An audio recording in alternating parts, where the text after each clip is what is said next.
Genesis chapter 21 verses 12-13. Whatever Sarah says to you, do as she tells you. For through Isaac shall your offspring be named. And I will make a nation of the son of the slave woman also, because he is your offspring. Now, when we come to Genesis chapter 21, we see that there is a dramatic shift from celebrating the birth and weaning of Isaac to watching Hagar and Ishmael come to the brink of death in the desert.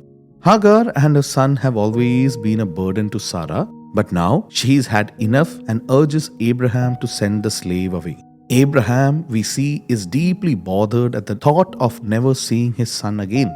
But we see that God intervenes, but not in the way that we expect. He advises Abraham to obey his wife and send them off, that he will be the one caring for them now. Hagar and her son make it only a short time into the desert before the situation turns dangerous. Waterless and exhausted, the mother resigns herself to watching her son die before she dies too. Thankfully, we see that God intervenes once more. He finds Hagar in the desert as he did before and provides for them. They are saved, and Ishmael goes on to become the man God had promised. Now, what's amazing is that God intervenes, not just once, but twice. He tells Abraham what he should do and works to save the mother and son duo in the desert for the second time. Of all the lessons hidden in this text, the one I keep coming back to is the reality that God does not run away from messes, but on the contrary, He enters them. All the problems we face are brought about by the bad choices we make. Sarah should never have told Abraham to sleep with Hagar.